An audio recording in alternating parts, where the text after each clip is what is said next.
Welcome to our channel. Today we how to activate Databricks Unity Catalog for governed access step by step clearly.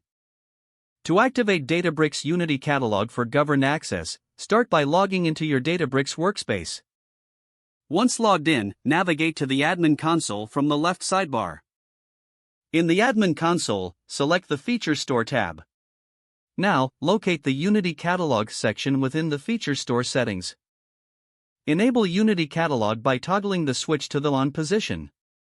After enabling it, you will be prompted to configure the initial settings. Begin by selecting the cloud provider for your storage. Next, specify the region where your data will reside.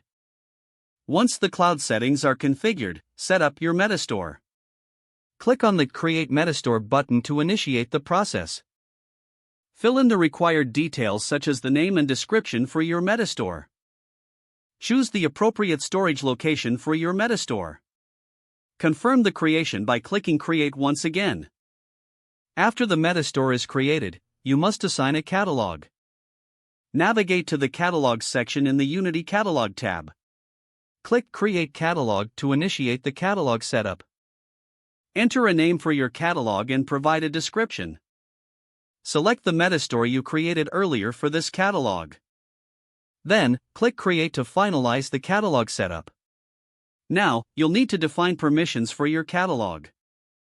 Go to the Permissions tab under the Catalog settings.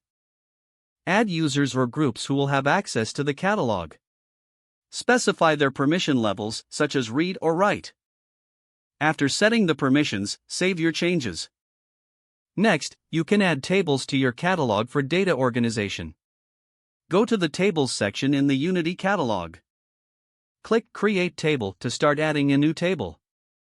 Provide the necessary details, including table name and schema.